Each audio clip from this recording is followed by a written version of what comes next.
우리의 삶에 많은 어려움과 고난들이 있습니다. 모든 것을 잠시 내려놓고 마음 편하게 쉬라고 그렇게 격려를 해주시고 보내주셨지만 또 다 내려놓지 못하는 것이 부족한 제 마음이었던 것 같습니다. 있어도 잘 못하지만 또 교회를 떠나 있어도 교회의 생각들을 다 내려놓을 수 없는 그런 부족한 마음들이 있었습니다. 저희가 떠날 때 또 사랑하는 김기송 권사님 장례식이 있었습니다.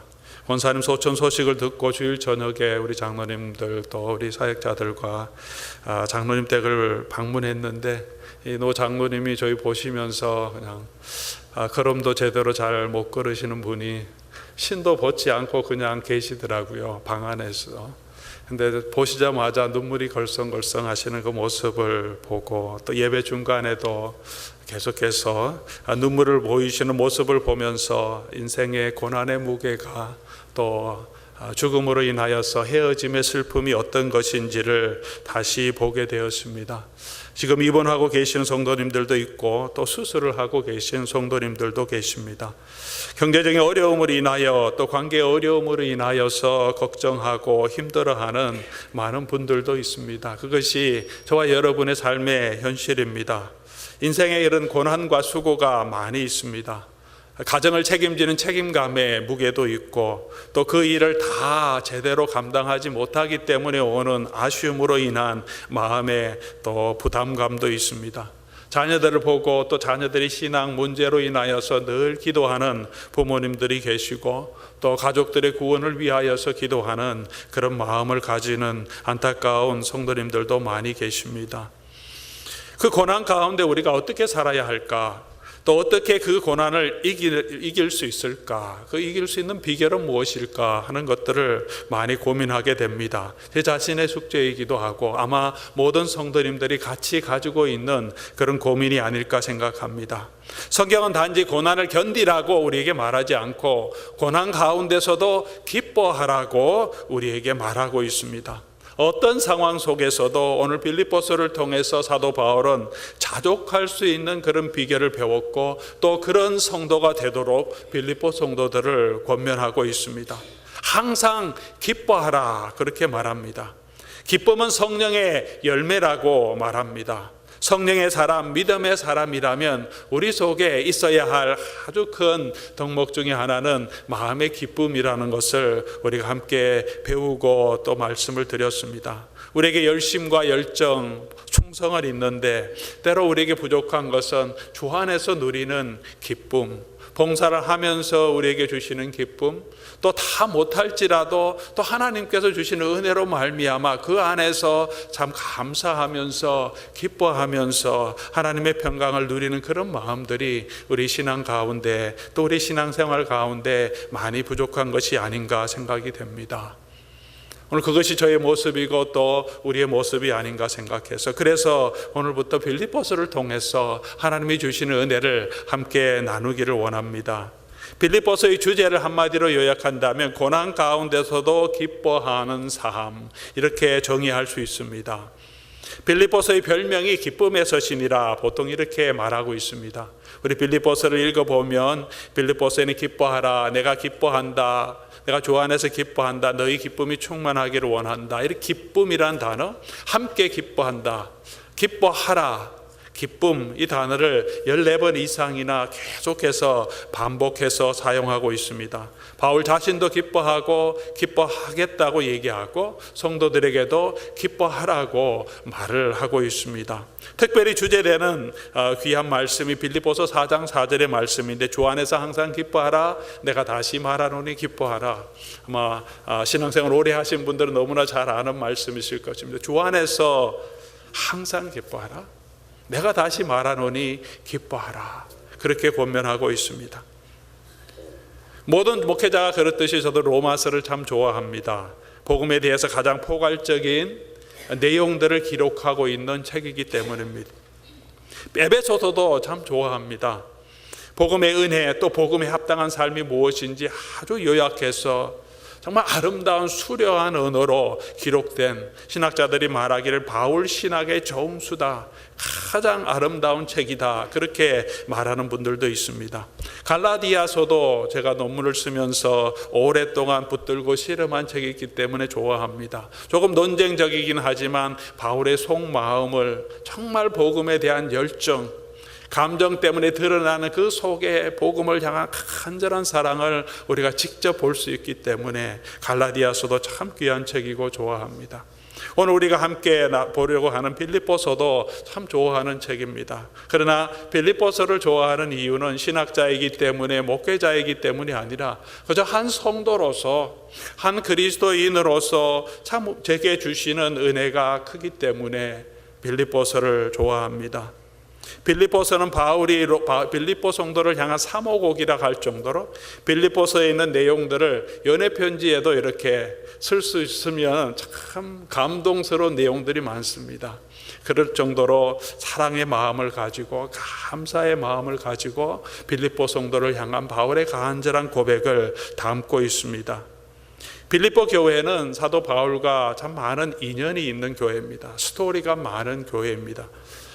바울이 두 번째 선교 여행 중에 빌립보를 가려고 마게도니아 지방과 그리스를 가려고 계획하지 않았습니다. 소아시아, 지금의 터키 지방 소아시아, 그 다음에 그 주변 지역을 전도하려는 계획을 가지고 있었는데 자기 계획이 아니라 하나님께서 그 길을 막으셨습니다. 길이 막히게 하시고 성령께서 가지 못하게 하셔서 어쩌다 터키에서 마게도니아로 넘어가는 드로아 지방까지 갔는데 그곳에서 밤에 환상을 보게 됩니다. 성령께서 주시는 환상 중에 마게도니아 사람이 나타나서 와서 도우라는 그런 환상을 보고 일어나서 기도하면서 하나님께서 우리를 부르시는 소리다. 그래서 그들이 계획하지 않았지만 자기 계획을 접고 하나님께 맡기고 마게도니아로 건너갑니다. 그곳에서 처음 마게도니아 첫 성이 빌립보고 그곳에서 처음 전도한 곳이 바로 빌립보 교회였습니다. 이방 전도, 그리스 전도의 가장 첫 열매였습니다. 그곳에 가서는 바울이 늘 하던 것처럼 회당이 없었습니다.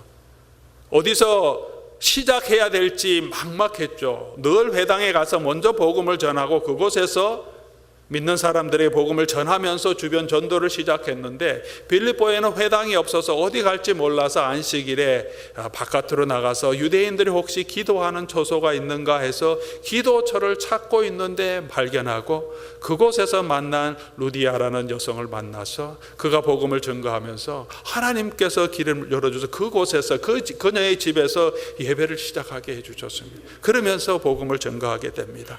바울이 복음을 전가할 때 그를 따라다니면서 귀찮게 하는 귀신 들린 여종을 하나님의 능력으로 치유하고 놀라운 치유를 경험했는데, 능력을 경험했는데 바로 체포되고 매를 맞고 감옥에 갇히는 또 엄청난 일을 당하게 됩니다. 감옥에서 바울과 실라가 밤중 늦게, 몸은 매를 맞고 착고에 차여 있는데요, 밤중 늦게 기도할 때 지진이 일어나면서 옥문이 열리고 묶여있던 모든 족쇄가 풀리는 놀라운 경험들을 하게 됩니다. 그리고 간수가 달려와서 그 간수가 예수 그리스도를 영접하고 그 온 가정이 예수를 믿게 되는 놀라운 간증들이 많이 있었던 교회가 빌립보 교회였습니다. 생각할 때마다 바울 마음속에 엄청난 감동이 있었을 것입니다. 그 한 사람 한 사람 성도들이 어떻게 예수를 믿게 되었는지, 정말 하나님께서 성령 가운데 어떻게 역사하셨는지 이 교회를 생각할 때마다 그런 간절함이 있었을 것입니다. 또 빌립보에 있는 성도들도 바울을 향하여서 그런 간절한 마음, 사랑하는 마음이 있었습니다. 바울이 2차 전도 여행 때 빌립보를 세운 다음에 그 다음에 바울이 계속 전도 여행하고 지금 이 편지를 쓰고 있는 로마에 가 있을 때 그동안 한 10여 년 동안에 빌립보 교회는 계속해서 사도 바울의 사역을 위하여 헌금을 보냅니다. 필요한 물질을 보냅니다. 함께 기도합니다. 그렇게 복음의 파트너로서, 동역자로서 함께 일을 했다, 그렇게 말하고 있습니다. 오늘 바울이 편지를 쓰고 있는 곳은 로마의 감옥이었습니다. 로마의 감옥에 갇혔을 때 빌립보 성도들이 다시 헌금을 합니다. 그래서 조금 한 것이 아니라 힘에 지나도록 그들이 바울을 위하여서 준비하여서 에바브로디도라는 지도자에게 그것을 맡겨서 바울에게 갖다 주라고 보냅니다. 그가 정말 어려운 가운데 그 물건을 들고 와서 바울을 수종드는데 로마에 와서 병이 들었어요. 너무 심한 병이 들어서 죽을 정도로 병이 들었어요. 그래서 그 일을 듣고 빌립보 성도들이 또 얼마나 큰 걱정을 했겠습니까? 바울을 갇혀 있는 것도 걱정이 되는데 에바브로디도가 또 많이 병이 들었다고 죽을지도 모른다고 하니까 우리 성도님들 가운데 동역자들이 또 함께 일하는 우리 지체가 죽을지도 모르는 병에 들렸다고 할 때 우리의 마음이 얼마나 많이 아프고 근심하게 됩니까? 이 일을 맡겨서 그 일을 보낸 그 사람이, 선교적인 사역을 위해서 보낸 그 사람이 죽을지도 모르고, 사도 바울도 지금 죽을지도 모르는데 에바브로도 그렇게 큰 병을 앓았다니까 마음이 너무 걱정하고 근심하는 마음이 있었는데 다 하나님의 은혜로 치유함을 받았어요. 그리고 그 이야기를 이제 사도 바울이 빌립보 교회에 전하고 그들을 위로하고 감사의 뜻을 전하기 위해서 오늘 이 빌립보서를 기록하고 에바브로디도를 다시 보내면서 그가 한 수고에 대해서 격려하고 또 빌립보 교회 성도들이 보내주신 헌금에 감사하며 그들에게 격려하는 내용이 바로 이 빌립보서의 내용입니다. 이런 따뜻한 마음, 그런 가운데 서로 교제와 복음의 교제와 기쁨을 나누는, 감사와 사랑을 나누는 그런 마음이 깊이 배어 있는 그런 서신입니다. 그러나 우리가 이 내용들을, 빌립보서의 상황을, 역사적인 상황을 잘 보면 바울도 마찬가지고 빌립보 성도들도 그렇게 편한 삶이 아니었습니다. 미리 말씀드렸지만 바울은 지금 로마의 감옥에 갇혀 있었습니다. 내가 매임바 되어서 1장을 읽어보면 나의 매임, 나의 괴로움이란 표현을 사도 바울이 많이 하고 있습니다. 그의 삶이 결코 편하지 않았고 죽음에 이를지도 모르는 그런 두려움도 있었습니다. 단순히 육체적인 고난만이 우리를 힘들게 하는 것이 아니고 사도 바울이 단순히 감옥에 갇혀 있기 때문에, 차가운 감옥에 그의 발에 족쇄를 차고 있기 때문에 고통도 있지만 그것보다 더한 삶의 고통, 내적인 영적인 싸움이 그 속에 있었던 것을 우리가 알 수 있습니다. 사도 바울이 감옥에 갇혔을 때 1장을 읽어보면 사도 바울을 오해하고 시기하고 질투해서 사도 바울이 감옥에 갇혀 있으면 함께 아파하고 그를 위로하면서 그의 마음으로 함께 복음에 힘써야 되는데 그런 사람도 있는데 시기와 질투로 사도 바울을 더 괴롭게 하려고, 너는 감옥에 갇혀 있어, 너는 하나님의 사람이 아니야, 우리가 너 없을 때 더 잘할 수 있어, 그러면서 시기와 질투로 복음을 전하는 사람, 거칠애로 그렇게 복음을 전하는 사람들도 있다고 말합니다. 마음이 얼마나 아팠겠습니까? 또 사도 바울 안에도 그런 어려움을 이겨갈 수 있는 그런 내적인 사람들의 투기, 질투, 오해를 이겨나가야 하는, 겸손하게 자기를 내려놓아야 하고 그리스도를 닮아가려고 하는 그런 내적인 싸움이 그 속에 있었던 것을 우리가 볼 수 있습니다. 우리 빌립보서 1장 여러분 찾고 계시면 1장 29절부터 사도 바울이 이렇게 말합니다. 그리스도를 위하여 너에게 은혜를 주신 것은 다만 그를 믿을 뿐만 아니라 또한 그를 위하여 고난도 같이 받게 하려 함이라. 우리가 그리스도를 믿는 그 은혜를 받은 것은 단순히 그 은혜의 믿음뿐만 아니라, 믿고 구원 얻을 뿐만 아니라 그리스도와 함께 고난도 받는 것이 성도들의 삶이다. 육체적인 고난도 있지만 사도 바울 안에 이런 싸움이 있다, 그렇게 표현합니다.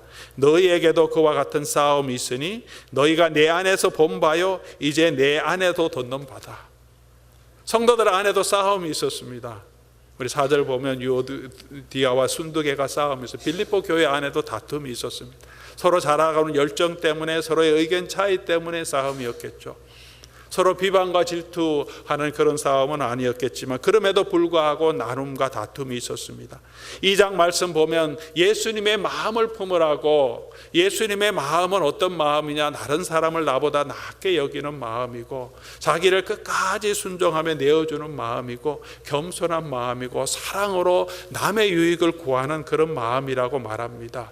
그것이 잘 되지 않는 것이 성도들의, 우리의 육신을 가지고 있는 우리의 모습이기 때문에 그런 마음, 다른 사람들을 이해하고 포용하려고 하는 그런 마음들, 그런 영적인 싸움들이 사도 바울 안에 계속 계속해서 있었던 것을 우리가 알 수 있습니다. 너희에게도 있고 내 속에도 그런 싸움이 있고 너희가 지금 본 바고 이제도 내 안에서 듣는 바라. 그렇게 사도 바울이 말하고 있습니다.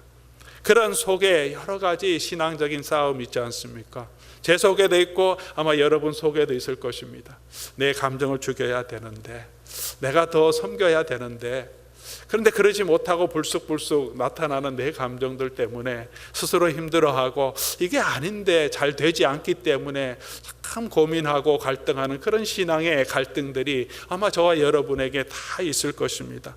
사도 바울은 말하기를 어찌하든지 그리스도가 내 몸에서 존귀하게 되기를 그것을 바라며 간구하는데 그 싸움이 그 속 안에 계속해서 있었던 것이죠. 어찌하든지 내가 아니라 내 속에서 그리스도의 모습이 나타나고 그리스도가 존귀하게 그리스도가 내 속에서 나타나야 돼. 내 삶을 통해서 나타나야 되는데 그것을 죽이는 싸움, 나를 죽이고 그리스도를 높이는 것이 그 안에 계속되는 싸움이었을 것입니다. 외적인 고난보다도 아마 이런 내적인 갈등들이 사도 바울이 더 힘들게 하는 어려움이었지 않은가 생각합니다. 외적인 어려움을 우리가 견딜 수 있습니다. 하지만 자기중심적이고 자기 열심으로 살려고 하는 자기 중심의 마음, 이기적인 마음을 싸우는 것은 정말 치열한 경쟁이며 우리가 늘 당하고 있는 그런 삶입니다. 그 일을 하기 위해서 사도 바울은 복음에 합당한 삶을 살라 그렇게 권면합니다. 한 마음으로 같은 사랑을 가지고 뜻을 합하여 한 마음을 품어, 이것이 그냥 되지 않죠. 이런 고난 가운데서 일어납니다. 혼자 살면 편하죠. 한 마음이 될 필요도 없습니다. 뜻을 합해야 될 필요가 없습니다. 그런데 우리는 교회 공동체로 모여 있습니다. 같은 마음이 된다는 것이 쉽지 않습니다. 한 포도원에서도 한 성교회에서도 같은 교회 안에서도. 그래서 그런 성도들의 갈등 때문에 교회를 떠나는 분들이 많습니다. 그냥 혼자 신앙생활하면 너무 편한데 집에서 예배드리고 말씀 보고 말씀도 많이 볼 수 있는데 쓸데없는 것 때문에 우리가 얼마나 많이 고생하고 정말 시간을 보내고 에너지를 다 소비하는가 그렇게 생각할 때도 많습니다. 교회를 떠나는 분도 있고 떠나고 싶지만 그래서는 안 된다는 것을 알기 때문에 그래도 신앙생활, 교회를 떠나지 않고 신앙생활을 하시는 분도 혹 있을지 모르겠습니다. 그런데 예수님께서는 이런 공동체로 저와 여러분을 불러주셨습니다. 이런 삶을 통하여서, 함께하는 삶을 통하여서 하나님의 은혜를 알고 저와 여러분이 예수 그리스도를 닮아갈 수 있도록 그렇게 훈련을 시키고 만들어 가시기 위해서, 그 은혜를 우리에게 허락해 주시기 위해서 우리를 한 공동체로 불러주셨습니다. 빌립보서 2장 5절에서 사도 바울이 이 마음을 품으라 예수 그리스도의 마음이니 하기 전에 사도 바울이 이런 고백을 합니다. 아무 일에든지 다툼과 허영으로 하지 말고 오직 겸손한 마음으로 각각 자기보다 남을 낮게 여기고 각각 자기 일을 돌아볼 뿐더러 또한 다른 사람의 일을 돌아보아, 마지막에 이렇게 기록합니다. 나의 기쁨을 충만케 하라. 사도 바울이 이런 영적인 스트러글 가운데 그 마음속에 기쁨의 원인을 지금 하나 기록하고 있습니다. 왜 기쁘냐? 무엇이 사도 바울을 기쁘게 하냐 하면 성도들이 아무 일에든지 다툼과 허영으로 하지 않고 겸손한 마음으로 다른 사람을 낮게 여기고 자기 일뿐만 아니라 다른 사람 일도 돌아보는 그런 일이 있으면 사도 바울이 너무나 기쁘다는 거죠. 여러분에게 그런 일이 있으면 내 마음은 이렇게 기쁩니다. 왜 그러냐? 2장 5절에 설명하죠. 그것이 바로 예수 그리스도의 마음이기 때문에 성도들 한 사람 한 사람 안에 그리스도의 모습이 닮아가고 그리스도를 닮아가기 위해 애쓰는 그런 모습이 나타날 때 그것을 보니까 사도 바울은 그것이 기쁨이에요. 어떤 육체의 고난이 있더라도, 영적인 스트러글이 그 속에 있더라도 그런 그리스도를 닮아가기 위해서 애쓰는 노력, 피하고 도망가는 것이 아니라 그 모습 가운데서 그런 모습이 나타날 때 그것이 사도 바울의 기쁨의 모습, 기쁨의 원인이라고 말하고 있습니다. 성도를 향해서 이렇게 표현했지만 아마 사도 바울도 마찬가지의 마음을 가지고 있을 것입니다. 자기 속에 있는 그런 싸움들 가운데서 자기를 낮추고 자기를 섬기고 감옥에 있지만 자기를 시기하는 마음으로 복음을 증거하는 사람들이 있지만 그럼에도 불구하고 예수 그리스도의 복음이 증거되는 것이 기쁜 일이 아니냐. 내 영광이 아니라 나는 죽어 그리스도가 나타난다면 그것이 정말 기쁜 것이 아니라 스스로에게 다짐하고 하나님 앞에 엎드리면서 어떻게든지 내 몸에서 예수 그리스도가 존귀하게 되기를 바란다.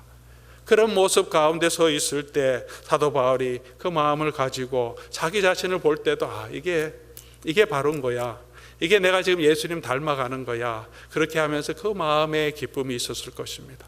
사도 바울이 기뻐했던 것처럼 우리 주 예수 그리스도께서 저와 여러분을 보실 때 그런 고난 가운데, 내적 싸움 가운데 예수님의 모습, 예수님의 형상을 닮아가려고 하는 그런 애씀, 그런 노력을 주님께서 보실 때 예수님께서 얼마나 큰 기쁨으로 충만하시겠습니까? 내 기쁨이 충만하다. 그렇게 주님께서 말씀하고 계시지 않겠습니까? 사랑하는 그리스도, 은혜로 자신을 내어주시고 예수 그리스도의 일꾼이 되게 하시고 예수 그리스도의 사명을 주셔서 그 일을 하게 하신 예수님, 그분을 조금이라도 닮아갈 수 있다면, 교회를 핍박하던 그런 자인데 사도가 될 수 없는, 자격이 없는 자이고 사람들이 그가 사도가 아니라고 비난하더라도 그것을 묵묵히 담당할 수 있은 그런 마음을 가진 사람인데, 그럼에도 불구하고 이방인의 사도로 예수님께서 세워주시고 복음을 증거하게 하시고 그 그리스도의 고난에 동참하게 해주셨다는 것, 그것을 알게 될 때, 깨닫게 될 때 사도 바울의 마음속에 기쁨이 충만하게 되었을 것입니다. 이것이 사도 바울이 고난 가운데서 기뻐할 수 있는 기쁨의 원천이었을 것입니다. 오늘 우리의 기쁨은 어디에 있습니까? 주 안에서 있는 기쁨, 주님과 함께하는 기쁨, 주님을 닮아가는 것이 오늘 저와 여러분의 기쁨이 되고 있습니까? 내가 이룬 일에 대한 성취감으로 우리는 많이 기뻐합니다. 목회자들도 마찬가지죠. 교회가 잘 되고 성도들이 은혜 받고 일을 잘 한다고 칭찬받으면 좋죠. 아마 여러분도 마찬가지일 것입니다. 사업을 잘하든 가정일을 잘하든 잘한다고 우리가 성취감이 있을 때 기쁨을 얻을 수 있습니다. 잘하는 것도 중요합니다. 여행을 통해서도 우리가 기쁨을 얻을 수 있습니다. 오래 고민하던 문제가 해결될 때도 기쁨이 얻을 수 있습니다. 관계의 문제가 해결될 때도, 때로는 작은 거지만 좋은 커피 하나를 정말 음미하면서 마실 때도 우리에게 기쁨이 있을 수 있습니다. 하지만 이런 모든 기쁨들은 환경에 좌우되는 기쁨이죠. 그것이 이루어지지 않는다면 우리는 실망할 수밖에 없고 낙심할 수밖에 없고 그런 기쁨을 누릴 수 없습니다. 하지만 주 안에 있는 기쁨, 주님 때문에, 주님과 함께 하기 때문에 누리는 그 기쁨은 환경에 좌우되지 않고 어떤 환경에서든지, 가난할 때든지 부유할 때든지 힘들 때든지 편안할 때든지 우리가 늘 우리 속에 있을 수 있는, 내가 주님을 닮아가는 그것 때문에 우리가 누릴 수 있는 기쁨이 저와 여러분 속에 있다면, 그것은 정말 고난 가운데서도, 어떤 삶 가운데서도 저와 여러분이 굳건하게 기쁨 가운데 설 수 있는 비결일 것입니다. 주 안에서 이런 기쁨, 고난 가운데서도 환경을 초월해서 이런 기쁨을 누리기 위해서 저와 여러분들이 해야 할 일들이 있습니다. 그것은 먼저 내가 붙들고 있는 것을 놓아야 합니다. 내가 내 문제를 해결하려고 하지 않고, 내 미래를, 내 건강을 내가 다 해결하려고 하지 않고 주님께 맡기라고 말합니다. 주님께 맡겨야 합니다. 비워야 체험을 경험할 수 있습니다. 놓아야 주님의 인도하심을 저와 여러분이 맛볼 수 있지 않습니까? 만세반석 열린이라는 찬양 여러분들 아십니다. 그곳의 3절 가사에 빈손 들고 앞에 가 십자가를 붙드네, 의가 없는 자라도 도와주심 바라고 빈손 들고 앞에 가 십자가를 붙드네. 이것이 우리가 저와 여러분이 정말 진정으로 주님의 은혜, 주님의 평강을 경험할 수 있는 기본적인 삶의 자세가 아닐까 생각합니다. 내가 내 삶의 주인이 아니라 빈손 들고 십자가에 나아가서 주님께 모든 것을 맡기는 삶. 여전히 우리의 문제, 우리의 근심, 우리 가정의 문제, 교회의 문제를 다 내려놓지 못하는 마음이 많습니다. 우리가 붙들고 있습니다. 해결되지 못하지만, 해결할 수 있는 능력도 어떤 때는 없지만 우리가 붙들고 그것을 내 짐인 양 우리가 지고 있는데 주님께서는 내게 맡기라고 말합니다. 우리가 너무나 잘 아는 빌립보서 4장에 있는 말씀이 있습니다. 아무것도 염려하지 말고 다만 모든 일에 기도와 간구로 너희 구할 것을 감사함으로 하나님께 아뢰라. 아뢰라는 말이 무슨 말입니까? 주님께 맡기라는 거죠. 아무 일도 걱정하지 마. 주님께 맡기라. 아무것도 하지 말라는 것은 아니지만 내가 다 할 수 있다고, 내 짐이 내 것이냐, 내가 해결해야 하는 것이냐, 할 수 있는 것처럼 생각하지 말고 주님께 맡기라. 그리하면 모든 지각에 뛰어난 하나님의 평강이 그리스도 예수 안에서 너희의 마음과 생각을 지키시리라. 맡기라. 빈손 들고 십자가 앞에 나아가면 주님께서 맡아주시겠다. Come to me. 내게로 오라. 내가 너희를 쉬게 하리라. 주님께서 약속해 주셨습니다. 그런 기쁨의 비밀을 오늘 빌립보서를 통해서 사도 바울은 저와 여러분에게, 빌립보 성도들에게 권면했듯이 그런 사랑과 그런 간절함을 가지고 예수 그리스도의 은혜 가운데 저와 여러분에게 권면하고 있습니다. 빌립보서 1장 6절에도 사도 바울은 계속해서 성도들을 권면합니다. 너희 안에 착한 일을 시작하신 이가 그리스도 예수의 날까지 이루실 줄을 우리가 확신하노라. 이런 확신이 있기 때문에, 그리고 그 주님께 바울이 계속해서 맡기고 있기 때문에 성도님들도 어려운 가운데 있지만, 근심이 있지만, 에바브로이디도 건강 때문에, 나의 사도 바울의 미래 때문에 걱정과 근심이 있지만, 그러나 착한 일, 이 선한 일을 시작하신 그가 그리스도 예수의 날까지 이루실 줄을 확신하고 주님께 우리의 모든 미래를 맡기기 때문에, 현재의 환경도 주님께 맡기기 때문에 사도 바울은 그렇게 맡겼습니다. 그렇기 때문에 내가 주 안에서 기뻐한다. 그런 기쁨이 빌립보 성도들에도 함께 있기를 사도 바울은 사랑의 마음으로 권면하고 있습니다. 그런 마음들이, 그런 축복이 저와 여러분에게도 함께 하기를 바랍니다. 우리 개인의 일이나 가정의 일이나 교회의 일이나 사업의 일이나 직장의 일이나 모든 일에 있어서 주님께 우리의 삶을 맡기고, 주님께 맡기고, 주님께서 지켜주시는 대로 주님을 따라가는 그 삶이 고난 가운데도 기뻐할 수 있는 가장 큰 이유가 될 줄 믿습니다. 그래서 사도 바울은 오늘 자기를 소개할 때 이렇게 소개합니다. 그래서 예수의 종 바울과 디모데는, 사도 바울이 서신서마다 일반적인 서신의 원리를 따르고 있어서 누가 누구에게 그 다음에 인사를 합니다. 하나님의 은혜와 평강이 같이 있기를 원합니다. 일반적이면 똑같습니다. 그러나 서신을 잘 보면 조금씩 강조점이 달라요. 그런데 오늘 빌립보서에서는 특별히 사도 바울이 이런 기쁨의 비밀을 전하고 싶기 때문에 자기를 사도라고 표현하지 않습니다. 늘 사도, 그리스도의 종 함께 표현하다가 오늘 이 빌립보서에서는 그냥 예수 그리스도의 종 바울과 디모데는, 그래서 한 성도로서 이 빌립보서가 저에게 감동이 된다는 말씀이죠. 사도 바울도 사도적인 권위가 아니라 그저 예수 그리스도의 종된 자로서, 예수 그리스도께 모든 것을 맡긴 자로서, 예수께 매인 자로서 예수 그리스도의 뜻을, 예수께 모든 것을 맡고 예수님을 주인으로 삼고 예수께 자기의 모든 삶을 맡긴 자로서 서 있습니다. 그것을 우리가 어떻게 알 수 있느냐 하면 바울과 디모데를 같이 쓰고 있습니다. 보통 때는 사도 바울이 예수 그리스도의 종, 예수 그리스도의 사도된 바울과 그리고 그 형제 디모데, 그리고 함께 있는 형제들이 이렇게 말하는데, 구별해서 오늘 이 빌립보서를 쓸 때는 바울과 디모데를 함께 묶어서 예수 그리스도의 종이라고 말합니다. 바울만이 아니라 디모데도 자기보다 한참 어리고 젊은 일꾼이지만 디모데도 종이다. 그러면 빌립보 성도들은 어떠냐? 성도들도 마찬가지라. 빌립보 성도들의 편지할 때 사도 바울이 또 이렇게 말합니다. 그리스도 예수 안에서 빌립보에 사는 모든 성도들에게. 빌립보에 있는 사람들은 빌립보의 교인이가 아니고 성도라고 말합니다. 그냥 계신 교인, 사도 바울이 세운 이 새로운 종교의 교인이 아니라 그들의 본질은 성도. 그런데 그리스도 예수 안에 있는 성도. 성도란 말이 거룩한 무리라는 말이죠. 우리는 구별되고 거룩한 무리입니다. 예수 그리스도께 속한 자들입니다. 세상에 속한 자들이 아니라 이제는 구별되어서 거룩하신 예수 그리스도 앞에 연합된 자, 그리스도와 함께 된 자, 그래서 성도라고 그렇게 표현합니다.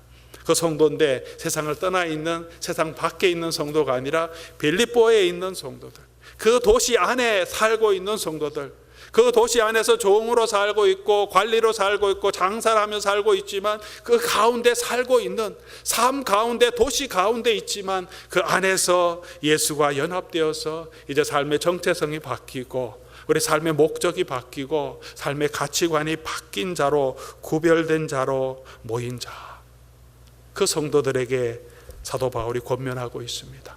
우리는 예수 그리스도의 종이고 예수 그리스도께 모든 것을 맡긴 자, 그리고 예수 그리스도의 은혜로 구원을 얻은 자들입니다. 그들이 저와 여러분들이고 저희는 그리스도께 속한 자들입니다. 오늘 특별히 또 하나 우리 특징이 있는 것은 감독과 집사들을 언급합니다. 1장 1절의 말씀 보면 빌립보에 사는 모든 성도들에게, 다른 모든 서신들에는 그냥 교회에게, 성도들에게 그렇게 말하는데 오늘 빌립보서에만 특별히 성도와 또한 특별히 감독과 집사들에게 내가 편지한다 그렇게 말합니다. 감독은 교회를 돌보는 사람들이죠. 장로라고 할 수 있고 집사들, 일꾼들, 이것이 정말 직분자들인지 아니면 그들의 하는 기능을 말했는 건지 신학적으로 여전히 디베이트가 있습니다. 아직 초창기이기 때문에 완전한 직분자의 의미가 있지 않을 수도 있다 그렇게 말하지만 분명히 교회의 중직을 맡고 있는, 교회를 이끌어가는 대표들, 일꾼들을 포함합니다. 왜 사도 바울이 특별히 우리 감독과 집사들을 언급했을까요? 아마 첫 번째 이유는 그들이 사도 바울을 섬기고 후원하고 그의 후원금을 보내는데 가장 힘썼던 일꾼들이기 때문이었을 것입니다. 그러니까 감사하는 마음으로 성도들이지만 특별히 나를 위해 참 수고해 주셨던 우리 감독들, 우리 집사님들 감사합니다. 또 한 가지 이유는 단순히 감사의 뜻만이 아니라 여러분들이 또한 그리스도 안에서 고난 가운데도 기뻐하는 이 일에, 복음에 합당한 일을 살아가는 이 일에, 모든 사람들이 하나 되게 하는 이 일에 가장 모범을 보여야 될 사람이기 때문에 그들에게 권면하고 있는 것임을 우리가 알 수 있습니다. 우리 교회 안에서도 우리 교회 일꾼을 맡고 있는 여러분들, 특별히 평신도가 아니라 교회 집사님들, 장로님들, 권사님들, 포도원을 맡고 계신 분들, 우리 사역자들, 우리가 먼저 이 일에 사도 바울이 오늘 빌립보서를 통하여서 우리에게 주시는 이 권면한 일을 우리에게 주시는 말씀으로 받고 정말 믿음 가운데 굳건하게 서서 어떤 환경에 서든지 우리의 삶을 주님께 맡기고 주님을 바라보며 걸어가며 하나님이 주시는 기쁨을 누리는 그 일에 앞장서가는 저와 여러분들이 될 수 있기를 바랍니다.